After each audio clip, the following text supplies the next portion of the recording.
এক নম্বর সাহাবার কথা বলবো আজকে। শের খুদা আলী কারামাল্লাহুল ওয়াজহিল কারীম যখন দয়াল নবী রাহমাতুল্লিল আলামিন শাফিল মুজনাবিন যখন দুনিয়াতে এলানে নবুয়ত করবেন, এর আগ ঠিক 9 বছর আগে, মতান্তরে 10 বছর আগে, কাবা শরীফে আলী, যেনাকে মাওলা আলী কারামাল্লাহুল ওয়াজহিল কারীম বলা হয়, সে বেলায়েতের শাহেনশাহ কাবাতুল্লাহর মধ্যে আল্লাহ তাশরিফ দিয়েছিলেন। সুবহানাল্লাহ। আমার হুজুরে পাকে সচ্চা সাহাবা, শ্রেষ্ঠ মুর্শিদের শ্রেষ্ঠ মুরিদের কথা বলছি। আজকালকের আমাদের মতো কোনো মোল্লা মৌলবীর কথা বলছি না, রাসূলুল্লাহর কথা বলছি। সুবহানাল্লাহ। আমার হুজুরে পাক রউফুর রহিম সাল্লাল্লাহু তাআলা আলাইহি ওয়া আলিহি ওয়াসাল্লাম, দয়াল নবী যখন শের খোদা আলী কাবা শরীফের মধ্যে পয়দা হয়েছেন, চোখ খুলে না, সবাই টেনশন করতে লাগলেন, ওনার আব্বা আবু তালেব সহ। পরে নবীজি আসলেন, নবীজির কোলে দেওয়ার সাথে সাথে নবুয়তের উষ্ণ গরমের মধ্যে আলী যখন দুনিয়াতে দেখলো, প্রথমেই আমার নবীর চেহারা মোবারক দেখেছে। সুবহানাল্লাহ। যখন তিনি আস্তে আস্তে বড় হতে লাগলেন, আবু তালেব তেনার ঘরে গিয়ে আমার নবীজি বলতেছেন, আমি ইসলামের দাওয়াত দিতে চাই, এক আল্লাহর প্রতি দাওয়াত দিতে চাই, এক আল্লাহর দিকে দাওয়াত দিতে চাই। হাশিমি গোত্রের মধ্যে যুবক কারা কারা আছে তারা সবাইকে আনো। হযরত আব্বাস সহ যখন গিয়েছেন তখন বলতে লাগলেন যে কাকে কাকে দাওয়াত দিব। আবু তালেব বলতেছে, এখানের মধ্যে হাশিমিরা সব আমার আব্দুল্লাহর পুত্রর সাথে, আমার ভাতিজার সাথে আমার হুজুরে পাকের কথা বলছেন, তেনার কথা শুনো। তখন হযরত আব্বাসের দিকে নবীজি বলতেছেন, কাকে প্রথম দাওয়াত দেওয়া যায়? হযরত আব্বাস বলে, জামানা জানে ইয়া রাসূলুল্লাহ, আপনি আলীর দিকেই তাকিয়ে আছেন। সুবহানাল্লাহ। শেরে খোদা আলীকে ডাকলেন। তখন এখানে আন্দাজটা নিরালা, নবীজি নিজে ঘুটনার মধ্যে গিয়ে 4 বছরের শেরে খোদা আলীকে ডাক দিলেন, আলী কলিজার মধ্যে আয়। সুবহানাল্লাহ।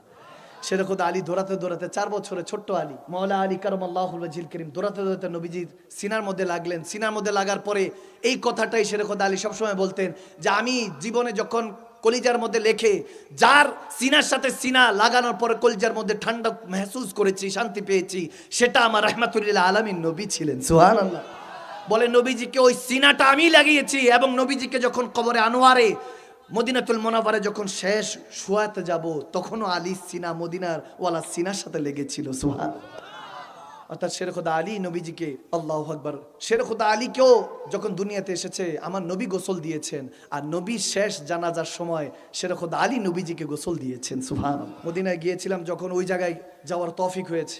মদিনা শরীফ থেকে 26 কিলো দূরে একটা কুয়া আছে, যেখানে মধ্যে নবীজির সিনা মোবারক চাক করা হয়েছে। আবার যেখানে আমার রসুলে পাকের জানাজার আগ মুহূর্তে রসুলে আরবিকে গোসল দেওয়ানো হয়েছিল, যেটার পানি এখনো পান করলে ক্যান্সার রোগ ভালো হয়ে যায়। সুবহানাল্লাহ।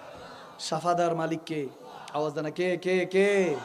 তো জমজম শরীফ ইসমাইল আলাইহিস সালামের পায়ের বাড়িতে যদি এতটা সাফা হয় যে এখনো বান্দার সাফা হিসাবে কাজ হচ্ছে, তাহলে বুঝেন নবীজিকে যেই পানি দিয়ে গোসল দেওয়া হয়েছে, তাহলে সেই পানিটা কত সাফা। সুবহানাল্লাহ। আল্লাহ। কারো কোনো অসুস্থ থাকলে, যদি ঝামেলা থাকে, আমি গুনাহগারের কাছে আসবেন, আমি পানিটা দিয়ে দিব, আমার কাছে আছে, গাড়িতে আমার ব্যাগে আছে, ওই পানিটা পান করবেন। করোনা টরোনা কত কিছু গেল, তারপরে তো বান্দা সিধা হয় না, কত মিছিল গেল লাশের, তারপরে বান্দা এখনো সোজা হয় না। আর যারা দয়াল নবীকে মেনে নিয়েছেন তারা প্রকৃতপক্ষে আল্লাহকে মেনে নিয়েছিলেন। সুবহানাল্লাহ। রাহমাতুল্লিল আলামিন নবী দাওয়াত দিতে লাগলেন। একদিন কুরাইশদেরকে সবাইকে দাওয়াত দিছে, আসো, খাওয়ার ব্যবস্থা করলেন। মা খাদিজাতুল কুবরা রাদিয়াল্লাহু তাআলা আনহা, তিনি যখন ব্যবস্থা করলেন, সবাইকে যখন ডাক দিয়ে বলতেছে, এক আল্লাহর দাওয়াত দিচ্ছে, নবুয়তের এলান করছে, কেউ আওয়াজ করতেছে না, কেউ আওয়াজ করছে না। 9 বছরের এক যুবক, এক বালক আওয়াজ করতে লাগলেন। মুখের মধ্যে খেজুর ছিল, চাবাতে চাবাতে অর্ধেক খেজুর পকেটে রেখে 2 হাত তুলে বলতেছে, না না নাসিরুকা ইয়া রাসূলুল্লাহ, আনা হাফিজুকা ইয়া রাসূলুল্লাহ। সবাই তাকিয়ে দেখে, সে আর কেউ নয়, শের খোদা মাওলা আলী। সুবহানাল্লাহ। কারামাল্লাহুল ওয়াজহিল কারীম, তিনি যখন বলেন, ইয়া রাসূলুল্লাহ, আমি আছি হেফাজত করার জন্য আপনাকে, এবং আপনাকে সহযোগিতা করার জন্য আমি আলী সর্বদা আপনার সাথে আছি। সুবহানাল্লাহ পড়েন না।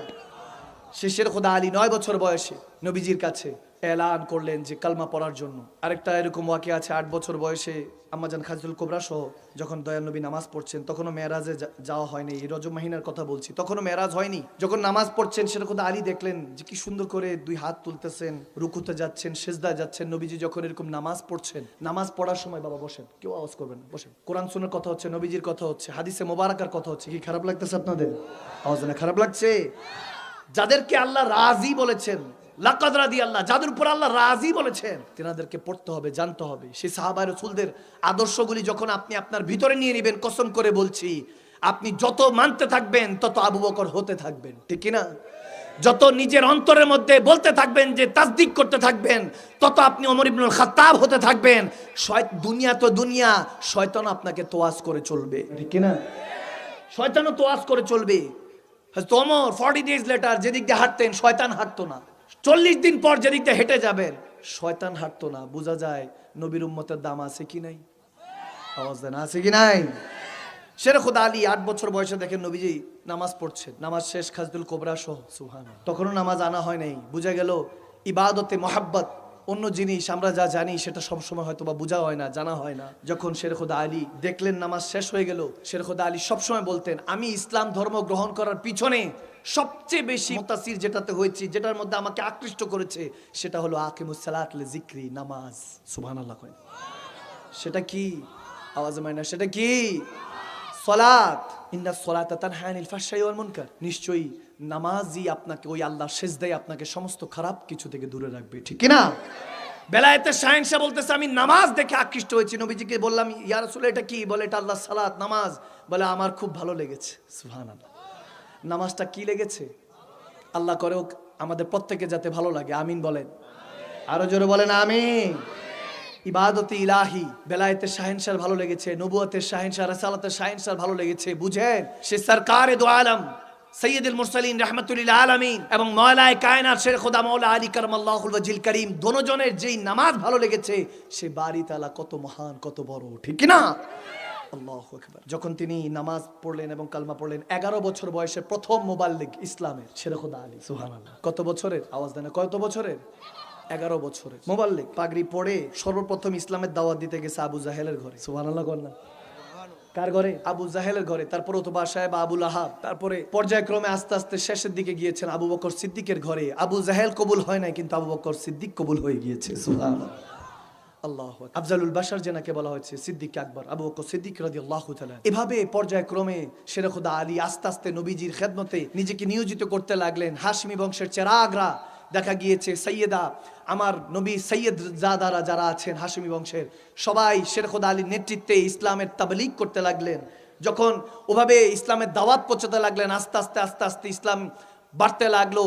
একটা পর্যায়ে দেখা গিয়েছে হযরতে শের খোদা আলী কারামাল্লাহুল ওয়াজহিল কারীম, যিনি বেলায়েতের শাহেনশাহ বলা হতো, তিনি খেদমত করতে করতে করতে করতে এখন আর কোনো কিছু ভালো লাগে না। যা কিছু করে নবীর দিকে তাকাতে থাকে। কুছ হোশ नहीं रहता, कुछ ध्यान नहीं रहता, अक्सर इंसान मोहब्बत में इंसान नहीं रहता। যখন দেখতে দেখতে শাদির বয়স হয়ে গেল, এখন শের খোদা আলী কখনো বিজনেস করেন নাই, কোনো কিছু করতেন না, দিন এনে দিন খেতেন। ইহুদির এক বাগানের মধ্যে যখন মাটি কোপাচ্ছেন, কাজ করতেছেন, আবু বকর, ওমর, ওসমান তেনার কাছে গেলেন, গিয়ে বলতেছেন, আলী এক কাজ করো না, নবীজির কাছে ফাতেমাতুজ জাহরার হাতটা মাঙ্গো না বিয়ের জন্য। সুবহানাল্লাহ। তখন শের খোদা আলী বলতেছে, ভাই কিভাবে চাবো, আমার তো কিছুই নাই, না ঘর আছে না বাড়ি আছে, কিভাবে চাইবো? বলে আর কোনো সমস্যা নাই, গিয়ে বলবা, ইয়া রাসূলুল্লাহ আপনার ফাতেমার হাতটা কি আমার কাছে দেওয়া যায়? সুবহানাল্লাহ। এখনকার সবকিছু টাকা পয়সা দিয়ে নির্ধারিত হয়, আর শের খোদা আলী এত পরেজগার ছিলেন, এত তাকওয়াবান ছিলেন। নবীজির কাছে গেলেন, যারা শিখে দিয়ে গেছেন আবু বকর, ওমর, ওসমান, যেটা শিখিয়ে দিয়ে গেছেন মুখস্থ করে নবীজির কাছে গিয়ে আস্তে করে গেছে। এখন গিয়ে নবীজির চেহারা আনোয়ার দেখে ভিতর থেকে সব চলে গেছে, কিছু যে বলবে আর মন থেকে আসে না। আস্তে এসে চুপ করে বসে আছে। নবীজি কি জানি করতেছিলেন, একটু কি জানি লিখতেছিলেন, হঠাৎ করে আলীকে দেখে বলে, আলী কিছু বলবা? বলে, ইয়া রাসূলুল্লাহ কিছু না। বলে, না কিছু তো মনে হয় বলবা। বলে, ইয়া রাসূলুল্লাহ কিছু না। বলে, বলো, সমস্যা নেই। ইয়া রাসূলুল্লাহ এমনি আপনাকে দেখতে আসছি। সুবহানাল্লাহ। वो आका ही क्या जो उम्मत की खबर ना ले, वो मुर्शिद ही क्या जो मुरीद की खबर ना ले, वाल्लमाका मा लम तकुन ता'लम व काना फदलुल्लाहि अलैका আযীমা। রব্বে করিম বলেন, আমি যাকে ভালোবাসি, আমি যা জানি সব জানিয়ে দেই। বলেন তো আমার রাসূলকে আল্লাহ ভালোবাসেন কি বাসেন না? আওয়াজ দেন না, বাসেন কি বাসেন না? আমার নবী আমাদেরকে এই মুহূর্তে দেখেন কি দেখেন না? এই ক্ষমতা দিয়েছে কে? মোমবাতি থেকে 100টা 1000টা 1,00,000 মোমবাতি জ্বালিয়ে দেন, ওই মোমবাতির আগুন কখনো কমবে? আল্লাহ যাকে মন চায় তাকে দিতে পারেন কি পারেন না? আল্লাহর খাজানায় কখনো কমতি আসতে পারে? এটা ঈমান, এটা ইসলাম, এটা ঈমান, এটা বুঝাই দিলেই বুঝে, বুঝলে সোজা, না বুঝলে বোঝা, ঠিক না? জাহেল অর্থাৎ মূর্খতা না বুঝলে আপনি ইলম বুঝবেন না, আপনি অন্ধকার না দেখলে আলোর কদর জানবেন না। একটা কথা বলে দিই, মন থেকে বলে দিই, যদি জাহান্নাম না থাকতো কেউ জান্নাতের কদর করতো না। আওয়াজ দেয় না, ঠিক না? শের খোদা আলী কারামাল্লাহুল ওয়াজহিল কারীম যখন চুপ করে আছেন, নবীজি বলতেছেন, ফাতেমাতুজ জাহরার হাত চাইতে এসেছো আলী? সুবহানাল্লাহ। বলে, সমস্যা নেই, তুমি চাওয়ার আগেই আমার আল্লাহ জিবরিলকে পাঠিয়ে দিয়েছে তোমার প্রস্তাব নিয়ে। আরো জোরে পড়েন না সুবহানাল্লাহ, বলেন না। একটা মাত্র রিশতা পৃথিবীতে হয়েছে যেটার প্রথম প্রস্তাব রব্বে করিম রাসূল পাকের কাছে পাঠিয়েছেন, সেটা হলো শের খোদা আলী এবং খাতুনে জান্নাত মা ফাতেমাতুজ জাহরা। সুবহানাল্লাহ। সাইয়্যিদা কায়নাত আর মাওলায়ে কায়নাতের বিয়ের কথাটা রব্বে করিম বলেছেন। যখন বিয়ে হয়ে গেলে এখন কোথায় রাখবে, কোথায় রাখবে? আল্লাহু আকবার। আমার নবী বলতেছেন, আমি আলীর তাকওয়া পরেজগারিতা দেখে আমার ফাতেমাকে দিতে রাজি হয়ে গিয়েছি। সুবহান। এখন যখন আল্লাহ প্রস্তাব পাঠিয়েছে খাতুনে জান্নাত মা ফাতেমাতুজ জাহরা না করতেছে, আল্লাহ বিয়ে করব না। রাসূল গিয়েছেন ফাতেমাতুজ জাহরার কাছে, খাতুনে জান্নাতের কাছে, গিয়ে বলছে, মা আলীর সাথে বিয়ে করার জন্য আল্লাহর প্রস্তাব পাঠিয়েছে। বলে আমি বিয়ে বসবো না। নবীজি তো একটু পেরেশান, দৌড়ায় আসছে, আল্লাহ ফাতেমা তো রাজি হয় না। বলে আবার যান, কি চায় দেন, মোহরে কি চায় বলেন, যা চায় জান্নাত থেকে সব পাঠিয়ে দিবে। সুবহানাল্লাহ। আব্দুল হক মুহাদ্দিস দেহলভী আলাইহির রাহমাত তিনি তিনার কিতাবের মধ্যে বিস্তারিত বর্ণনা করেছেন। এই দাস্তানগুলি আমরা এখন জানি না, এই হাদিসগুলি আমরা এখন বোঝার চেষ্টা করি না, বিদায় ইমানের মধ্যে লাজ্জাত আসে না, ইবাদতে মজা আসে না। ভালো মতো শুনেন, যখন খাতুনে জান্নাত মা ফাতেমাতুজ জাহরার কাছে দ্বিতীয়বার গেল, যা চাও মা তা দেন, মোহর দেওয়া হবে, আলীর সাথে বিয়ে বসো। বলে না, বসবো না। তৃতীয়বার গেল, আল্লাহ রাজি তো হয় না। বলে এবার ফাতেমাতুজ জাহরাকে বলেন, আপনার প্রিয় কলিজার টুকরাকে বলেন কি চায় সেটাই দেওয়া হবে। খাতুনে জান্নাতের কাছে আমার নবীজি বলতেছে, আম্মা কি চান, আল্লাহ সেটাই দিবেন। বলে দেন মোহর হিসাবে আমি একটা জিনিস চাই। জন্মের থেকে আমি দেখতেছি যখনই আপনি যান জায়নামাজ বিছিয়ে আল্লাহর দরবারে শুধু রাব্বি হাবলি উম্মতি, উম্মতের জন্য চোখের পানি ছেড়ে কাঁদতে থাকেন, সেই উম্মতের জামিনদার হাশরের ময়দানে আপনি নবী মুস্তাফাকে যারা ভালোবাসবে, মন থেকে তাসদুকু বিল কলব, অন্তর থেকে ভালোবাসবে, এবং ইত্তাকিল্লাহ ফাত্তাকুল্লাহ মাস্তাতাতুম, রু দিয়ে জিসম দিয়ে আল্লাহকে ভয় করবে, তাদেরকে আমি বিনা হিসাবে জান্নাত হিসেবে চাই। এটাই আমার দেন মোহর হিসেবে চাই। রব্বে করিম আওয়াজ দিতে লাগলেন। রব্বুল আরশের মালিক বলতে লাগলেন রাহমাতুল লিল আলামিন নবীকে, ওগো হাবিব বলে দেন ফাতেমাতুজ জাহরা যা চাইছে দেন মোহর হিসেবে তাই কবুল করা হয়ে গিয়েছে। হায় হায় সুবহানাল্লাহ বলেন। करूं तेरे नाम पे जान फिदा, बस एक जान नहीं दो जहान फिदा, दो जहां से भी जी नहीं भरा, करूं तो क्या करूं करोड़ों जहान नहीं। মন চাই ইয়া রাসূলুল্লাহ আপনার এবং আপনার খানদানের জন্য এই জানটা ফিদা করে দেই, শুধু এক জান না, মন চাই দুই জাহান ফিদা করে দেই। দুই জাহান দিও মন ভরছে না, মন চাই ইয়া রাসূলুল্লাহ যদি আল্লাহ কোটি কোটি জাহান বানাতো, ওই কোটি কোটি জাহানও আপনি নবীর খানদান এবং আপনি নবীর কদমে কুরবান করে দিতাম। ঠিক কি না? ঠিক কিনা, ঠিক কিনা? আল্লাহু আকবার। দেখা গিয়েছে বিয়ে করে যায়েদ বিন হারিস রাদিয়াল্লাহু তাআলা এর ঘরে শের খোদা আলিয়ার আম্মাজান ফাতেমাতুজ জাহরা রাদিয়াল্লাহু তাআলা আনহা সালামুল্লাহ আলাইহি তেনার বাসর রাত্রি ওখানে হয়েছে। যখন বিয়ে শাদী হয়ে গেল, এরপরে হায় হায় শের খোদা আলী যখন এরকম এক যুদ্ধের মধ্যে গেছে, দেখা গেল সব পলায়ন করছে, শের খোদা আলী খেজুরের গাছ দিয়ে লড়াই করতেছে, একটা ভেঙে গেল, আমার নবী আবার খেজুরের পাল্লা ডাল দিল যে আবার লড়ো, আবার সেটাতে লড়াই করতেছে, আবার ভেঙে গেল, আবার নবীজির দিকে তাকালো, আবার ডাল দিয়ে বলতেছে আলী নাও লড়াই করো। তিনবার ভাঙার পরে ওই ডাল ভেঙে যাওয়ার পরে দেখা গিয়েছে আল্লাহ তাবারক ওয়া তাআলা জিবরিলকে বলে, জিবরিল যাও জান্নাত থেকে জুলফিকার নিয়ে যাও।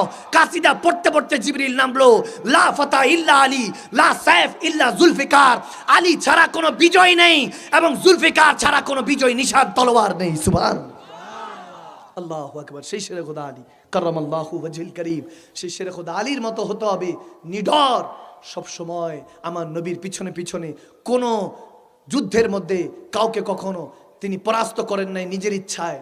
শের খোদা আলী নবীজির সাথে খায়বারের যুদ্ধে যখন প্রচন্ড সৈন্য সামগ্রী বেশি, সবাই ভাবতেছে মনে হয় আমরা পরাজয় বরণ করব, নবীজি বলতেছে আগামীকাল তার হাতে পতাকা দিব যার হাতে আল্লাহ বিজয় রেখেছে।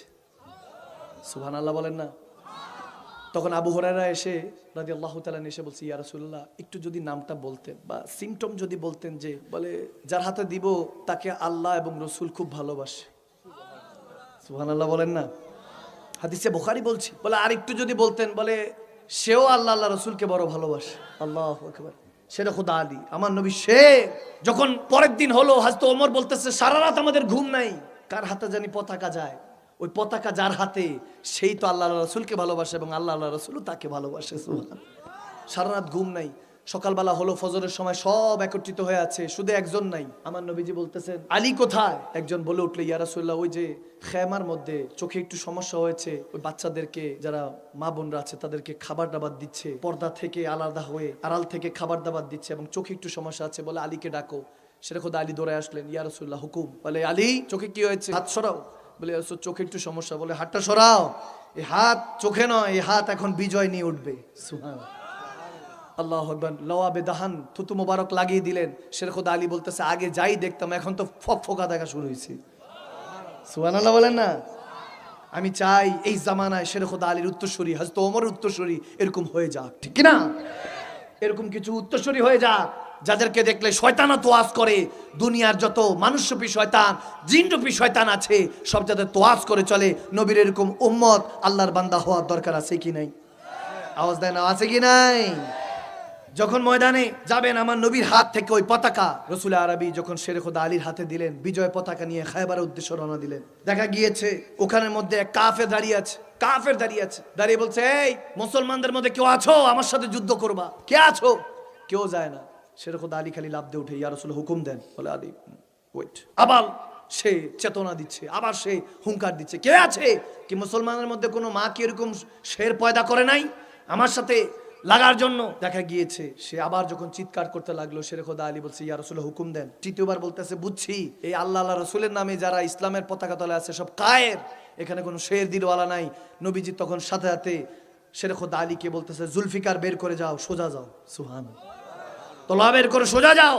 যখন সোজা গেল, যে সে বলতেছে, শেরে খোদা আলীর কাটকাটি একটু ছোট ছিল, সাইজ একটু ছোট ছিলেন, মানে না লম্বা না খাটো, মিডিয়াম ছিলেন, 5 ফুট 7-8 ছিলেন। যখন এরকম সাইজের ছিলেন, তো বাকিরা হযরত ওমর কিন্তু প্রায় 7 ফুট 2 ইঞ্চি ছিলেন। সুবহানাল্লাহ। কয় ইঞ্চি?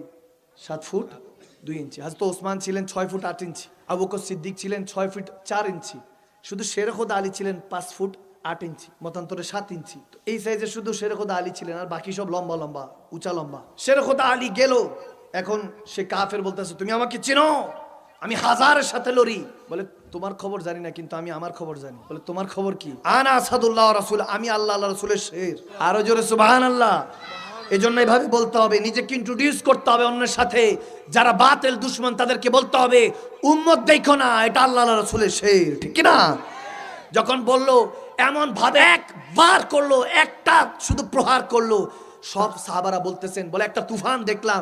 এরপরে দেখলাম যে ওই যে কাফের বকবক সে পড়ে আছে, আর শেরে খোদা আলী তার বুকের মধ্যে পাড়া দিয়ে দাঁড়িয়ে আছে, হাতের মধ্যে জুলফিকার, আর বলতে লাগলেন, নারায়ে তাকবীর, নারায়ে রিসালাত, আল্লাহু আকবার, সুবহানাল্লাহ। এমন কাফের এসেছে, লড়াই করতেছে। দেখা গিয়েছে একটা পর্যায়ে শেরে খোদা আলী, আল্লাহর শের, রসুলের শের, তার বুকের মধ্যে যখন উঠে এখনই জাহান্নামে পাঠাবে, ওই সময়ের মধ্যে সে একটা থুতু নিক্ষেপ করলো, নাউজুবিল্লাহ। শেরে খোদা আলীর চেহারায় মোবারক। শেরে খোদা আলী উঠে বলছে, যা, তোর মাফ করলাম। সুবহানাল্লাহ।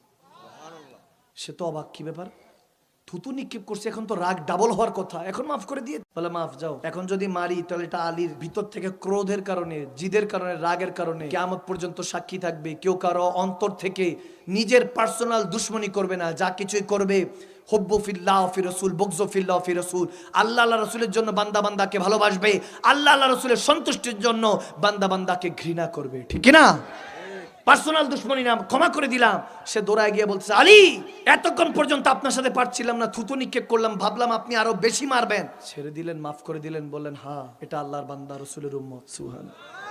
আর জোরে বলে, যাও, তোমাকে মাফ করে দিয়েছি, পার্সোনাল কোনো দুশমনী না। এখন থুতু দিয়েছি, সেটা আমার পার্সোনাল হয়ে গিয়েছে, মারলে এটা আমার নিজের বদলা হবে, আল্লাহ রাসূলের পক্ষ থেকে হবে না, এজন্য মাফ করে দিয়েছি। সেটা শুনে বলতেছে, এটা যদি ইসলাম হয়, ইন্নাদ দীন ইনদাল্লাহিল ইসলাম, Islam is the complete code of the life, এটা যদি ইসলাম হয়, শেষের খোদা আলীর কদম ধরে চোখের পানি ছেড়ে কালমা পড়ে মুসলমান হয়ে গেল। সুবহানাল্লাহ।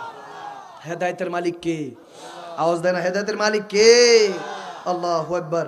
যখন এরকম হতে লাগলো, খায়বারের যুদ্ধের মধ্যে একজন জিজ্ঞেস করতে লাগলেন, ইয়া আলী, আপনাকে দেখা এমন ইবাদত আমার নবীর জুবান থেকে শোনা। আবু বকর সিদ্দিক রাদিয়াল্লাহু তাআলা তিনি বলতেছেন, নাজরু ইলা ওয়াজহি আলী ইবাদাতান, এমন ভাবে বলেছেন যে আমার নবী থেকে শুনেছি আলীর শান সম্পর্কে।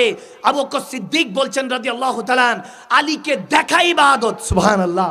কেউ একজন বলতে লাগলেন, যদি আলী না থাকে তাহলে কি হবে? বলে, জিক্রে আলীউন ইবাদাতান, আরে আলীর নাম নেওয়া ইবাদত। আলী এমন ভাবে আল্লাহ রাসূলকে রাজি করেছে যে আলী স্মরণ করলো, আলীকে ইয়াদ করলো, বান্দার জন্য ইবাদত হয়ে যায়। সুবহানাল্লাহ।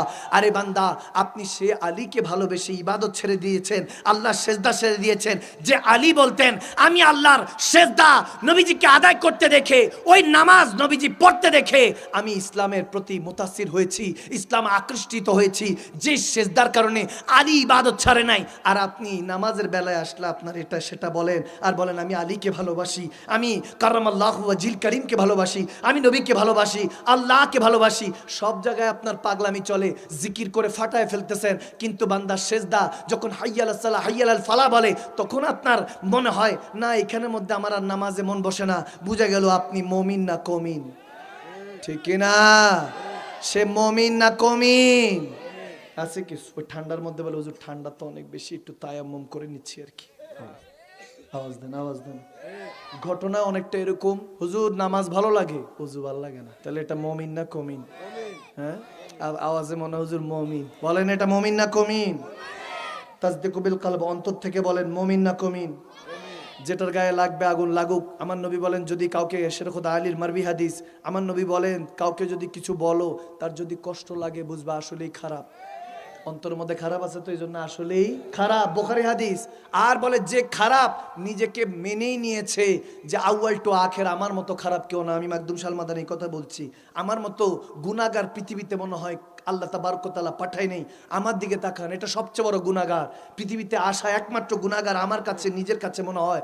আমার এই গুনাহগারের থেকে আপনারা ওয়াজ শুনতেছেন, খেতাবাত শুনতেছেন, হ্যাঁ গুনাহগার হতে পারি কিন্তু উম্মত, লুক অ্যাট মি, এই উম্মতকেও দেখে রাখেন, এটা আল্লাহর বান্দা, গুনাহগার হতে পারি কিন্তু বেঈমান না, ঠিক না?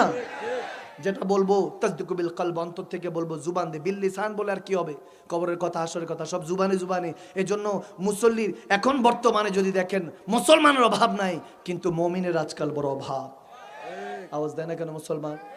যারা কমিন তারা চুপ থাকেন। মুমিন আল হক মুররুন, হক কথা একটু তিতা হতে পারে, মুমিন জানে তিত করলা খেলে রক্ত পরিষ্কার হয়, হকের কথা বললে ঈমান পরিষ্কার হয়, ঠিক না? এজন্য আওয়াজ করতে হবে। যারা আওয়াজ করবেন বুঝবেন আপনার তলোয়ার ধার দেওয়া হচ্ছে, এই তলোয়ার মাঝে মাঝে বের করতে হবে, ঠিক কিনা? অনেক জং ধরে গিয়েছে। আল্লামা ইকবাল বলেন যখন থেকে বান্দা তলোয়ার জমা দিয়ে যায় নামাজ কিনে নিছে, মুসলমান এরকম অবস্থা যে তলোয়ার জমা দিয়ে যখন থেকে জায়নামাজ কিনে নিয়েছে, এখন জায়নামাজে বসে আল্লাহ বাঁচাও বাঁচাও, আল্লাহ আরশের থেকে নেমে আসবে না, বান্দা আপনাকে আবার জায়নামাজ কিছু বিক্রি করে তলোয়ার কিনে নিতে হবে। এর মানে দাঙ্গা ফাসাদ করার জন্য বলছি না। আমরা যতবার মুসলমানরা তলোয়ার উঠিয়েছি ইসলামের জন্য নয়, ইনসানিয়তের জন্য, মানবতার জন্য, হিউম্যানিটির জন্য, বাঁচাবার জন্য তলোয়ার উঠিয়েছি, ঠিক না? আবার তলোয়ার উঠাতে হবে মানুষত্ব বাঁচানোর জন্য।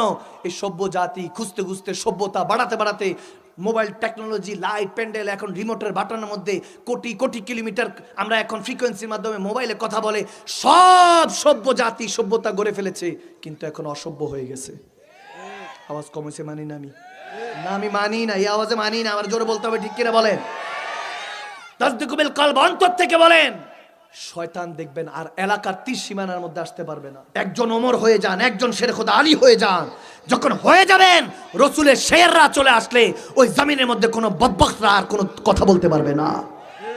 ভাইরা আমার, বাবার আমার, হায় হায়, সে শের খোদা মাওলা আলী কারামাল্লাহুল ওয়াজহিল কারীম সারা জীবন নবীর জন্য সব সময় করে গিয়েছেন, আল্লাহর সন্তুষ্টির জন্য করে গিয়েছেন। কখনো কাউকে কোনোদিন কষ্ট দেন নাই, কখনো কারো, এমন কি তেনার শাহাদাত যখন হবে, তখন যখন ওনার জন্ম হয়েছে কাবাতুল্লাহ, আবার কুফা নগরীতে যখন চলে গিয়েছেন, দেখা গিয়েছে এক যুবক আসছে, শুনেছি তখন বয়স, তিনি তখন আমিরুল মুমিনিন, চতুর্থ খলিফা, যখন শেষ মুহূর্তের দিকে, শেষের দিকে চলে আসছেন, এক যুবক শুনেছে আরে ইনি তো শেষের খোদা আলী, যিনি খায়বারের যুদ্ধে গিয়েছিলেন, যাওয়ার পরে 2 আঙ্গুল দিয়ে আশিমন দরজা এক টানে খুলে ফেলেছিল, সুবহানাল্লাহ। সেটা ওই দরজা, আশিমন দরজা দিয়ে তিনি ঢাল বানিয়ে কাফেরদের সাথে মোকাবেলা করেছে, শের খোদা আলী, আসাদুল্লাহ, আসাদুর রাসূল, সুবহানাল্লাহ। হাদিস এসেছে কয়েক হাজার মিল্লা শের খোদা আলীর সাথে পারতেছিল না, সুবহানাল্লাহ কন্যা। কয়েক হাজার, মতান্তরে 9 থেকে 10,000, কোথাও এসেছে 12,000 কাফের মিলে একজনের সাথে পারছে না। বোঝা গেল বান্দা আলাদা, মুমিন আলাদা, ঠিক কিনা?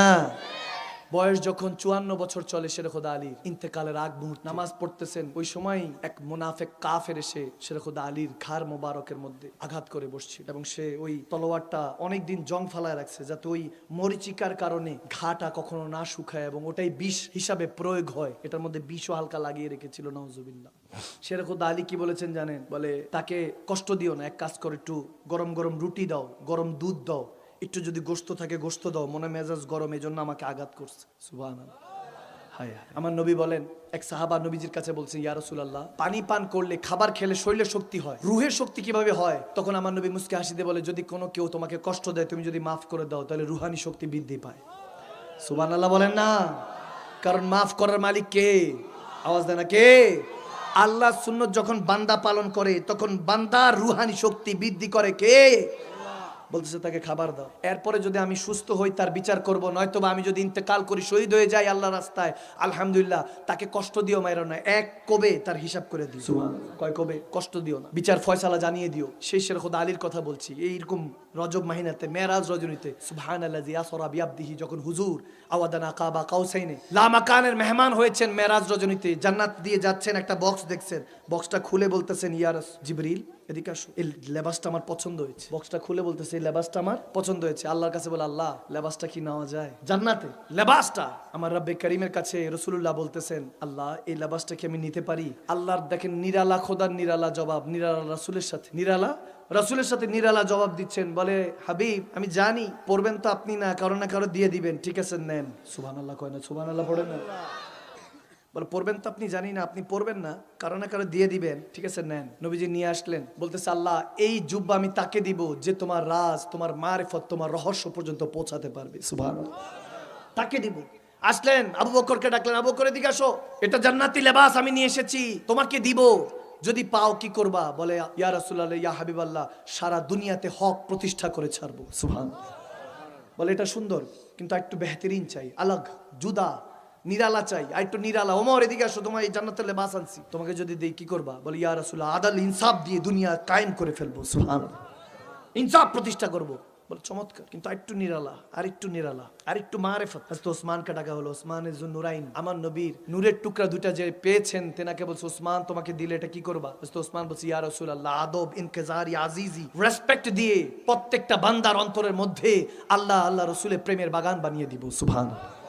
বলে জুদা চমৎকার, কিন্তু একটু আলাগ, একদম জুদা চাচ্ছি, একদম আলাগ চাচ্ছি। আল্লাহু আকবার। শের খোদা মাওলা আলী কারামাল্লাহুল ওয়াজহিল করিমকে ডাকলো, আলী জান্নাতের লিবাস নিয়ে এসেছি, যদি দেই কি করবা? শের খোদা আলী এতক্ষণ নিচে তাকিয়েছিলেন, আস্তে করে নবীজির চেহারা আনোয়ার দিকে তাকে বলি ইয়া রাসূলুল্লাহ যত গুনাহগার মুমিন আছে, আল্লাহর বান্দা আছে, সবার গুনাহগুলিকে লুকিয়ে ফেলবো। সুবহানাল্লাহ বলে। যখন বলতে লাগলেন তখনই আমার দয়াল বলতেছে হ্যাঁ তুমি মারিফত পর্যন্ত পৌঁছাইতে পেরেছো।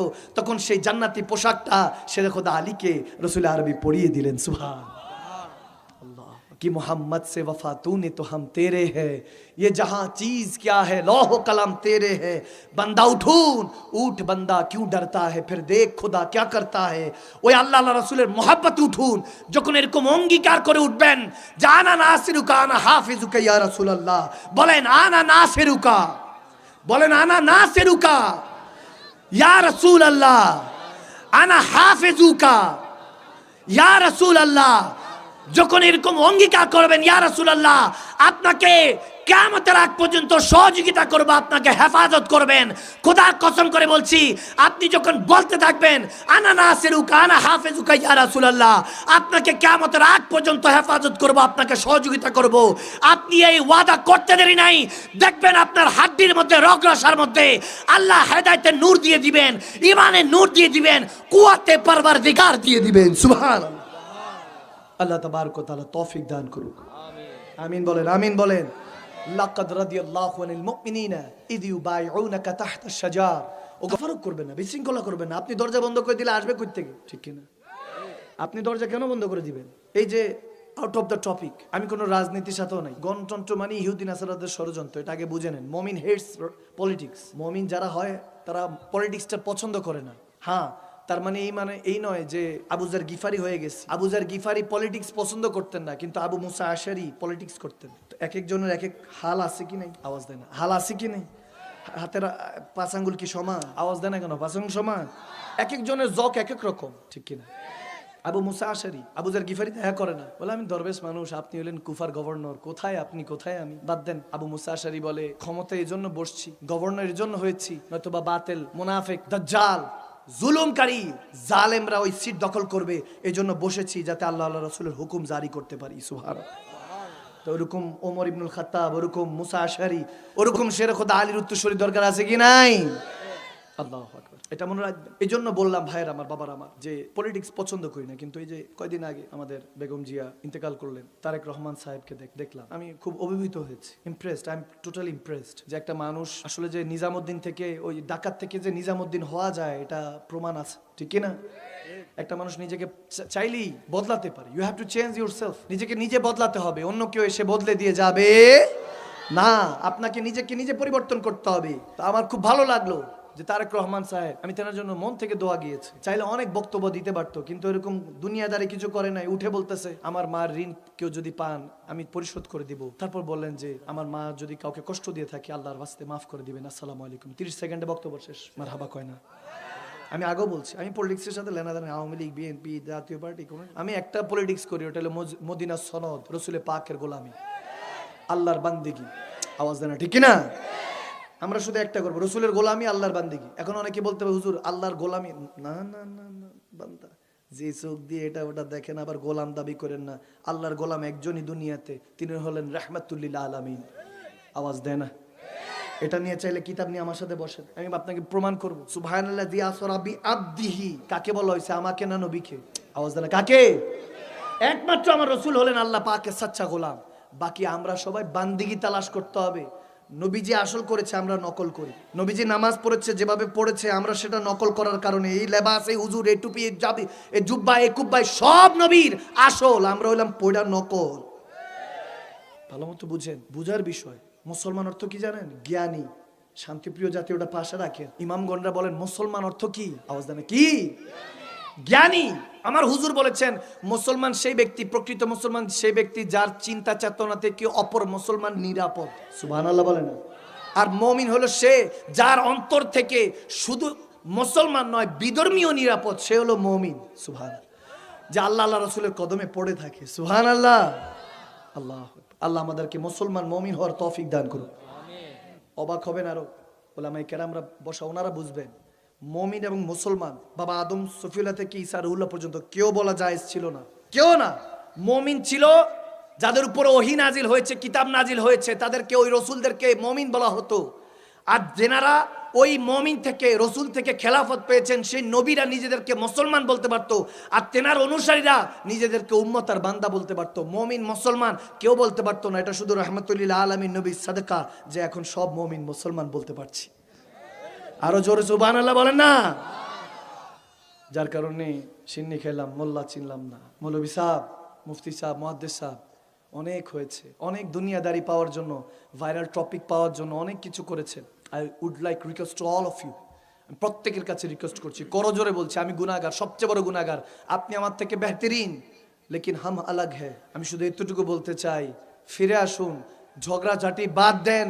এখন সময় হয়েছে মুসলমানদেরকে একত্রিত করে মুমিন মুসলমানদেরকে নবীর পতাকা তলে নিয়ে আসা, রসুল নামে রশি ধরে যেতে হবে খোদার ধারে। ঠিক না?